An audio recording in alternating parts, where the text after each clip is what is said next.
Zack Snyder's dip into ancient Greek history in 300 focused on the Battle of Thermopylae, but the true story had a few details the movie left out or changed. 300 depicts the legendary Battle of Thermopylae, a decisive moment in the Greco-Persian War. The Battle of Thermopylae has long been the stuff of legend, and King Leonidas has become a worldwide symbol of bravery and courage. Leonidas stood against the invading Persian army, led by King Xerxes I, and though he met his demise there, he now lives on forever through history. 300 was one of Zack Snyder's best movies, and one that rocketed him into fame. After 300's success, he made a few very prominent films, like Watchmen and, eventually, Man of Steel and Justice League. It's easy to see why Snyder's second feature-length film became so popular. 300 is filled with memorable quotes and intense action scenes that make it a thrilling movie. While it's certainly a good action movie, 300 also deviated from the true, and remarkable, story of the Battle of Thermopylae. The Battle of Thermopylae wasn't just between the Spartan and Persian armies. There were many more Greek soldiers than the 300 Spartans. Persian troops charge a Spartan phalanx in 300.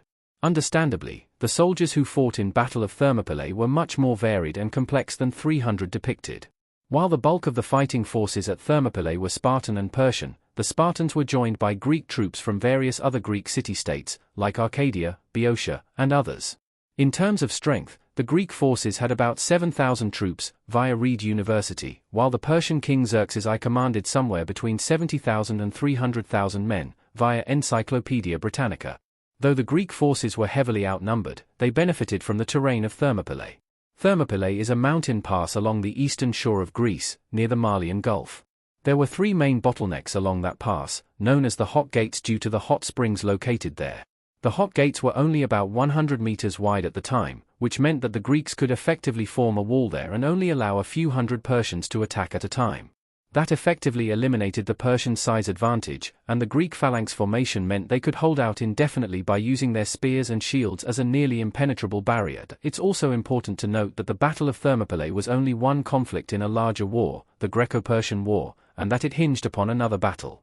The Spartans and Greeks at Thermopylae were supported by another group of Greek warriors, mainly Athenians, who held back the Persian navy at the natural bottleneck near Artemisium. The Greek forces at the Battle of Artemisium, which was depicted in 300, Rise of an Empire, kept the Spartans safe from naval attacks, and they were critical in allowing the Spartans to hold out for so long. Greco-Persian Wars, when the Battle of Thermopylae took place. 300 is set almost 500 years before the advent of Christianity. Leonidas, king of Sparta and the Wall of Bodies in 300. The Battle of Thermopylae was a decisive moment in the Greco-Persian Wars, but it wasn't the first or last confrontation of the conflict. The Greco-Persian Wars began 11 years before 300 took place, in 491 BCE.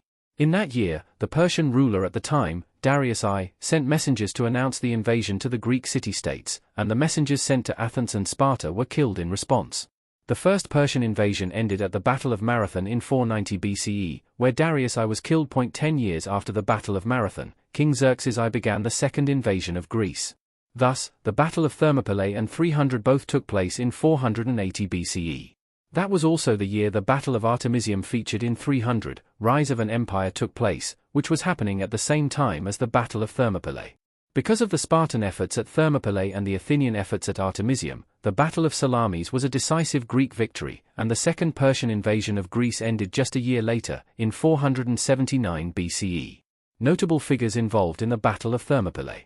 Many characters in 300 were real people. One of the things 300 depicts most faithfully about the Battle of Thermopylae is the key figures involved in the conflict.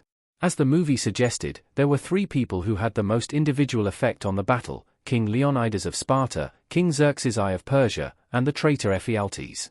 Leonidas and Xerxes I obviously commanded their respective armies and provided most of their strategy, but Ephialtes had a different role. He was a Greek citizen who betrayed the Spartans and led a segment of Xerxes I's army through a hidden pass at Thermopylae to outflank the Spartans. The Battle of Thermopylae's outcome explained. 300 portrays the consequences of the defeat fairly accurately.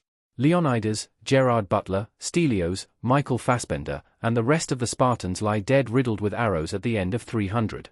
In broad terms, 300 depicted the end of the Battle of Thermopylae faithfully. After Xerxes I used Ephialtes' hidden path, the Spartans lost control of the hot gates and thus lost their positional advantage. Leonidas then called a war council, during which many of the assembled forces decided that retreat was the only option. Leonidas and the Spartans, however, decided otherwise, via Encyclopaedia Britannica. Interestingly, there were far more than 300 troops who remained at the Hot Gates. There's also quite a bit of contention about what exactly Leonidas' goals were in holding the pass. Some scholars believe Spartan law truly did forbid retreat, others argued that the law came as a result of Leonidas' actions, and others still posited that Leonidas was simply providing a rearguard so that the majority of his forces could retreat without being run down by Persians. In any case, the Battle of Thermopylae ended with a Persian victory as Leonidas and his remaining forces were killed, though they suffered tremendous losses themselves. The Spartan defeat at the Battle of Thermopylae then caused the Athenians at Artemisium to retreat, as they were providing naval support for the Spartans and no longer had a reason to hold the pass. After the Greek retreats, the Persians would make considerable headway into the Greek mainland, eventually pillaging and burning Athens. After that, Xerxes I wanted to end the war quickly after suffering devastating losses at Thermopylae and Artemisium, and he attacked the Greek fleet where they retreated, at Salamis. The Greeks were able to decimate the Persian fleet there, and the Persian invasion ended just a year later. How accurate was the Battle of Thermopylae in 300? Details were altered, but the broad story is faithful. Leonidas wielding a sword and roaring in rage in 300, 2006. Broadly speaking, 300 got the gist of the Battle of Thermopylae correct. The major moments of the battle, from the Spartans' defense of the Hot Gates to Ephialtes' betrayal and Leonidas' decision to stay back, were faithfully recreated. 300 also includes glaring historical inaccuracies in the name of creative liberty, though. For example, Ephialtes did not have any birth defects, there were far more than 300 Spartans who stayed behind and died at Thermopylae, and many parts of Spartan society were exaggerated or idealized.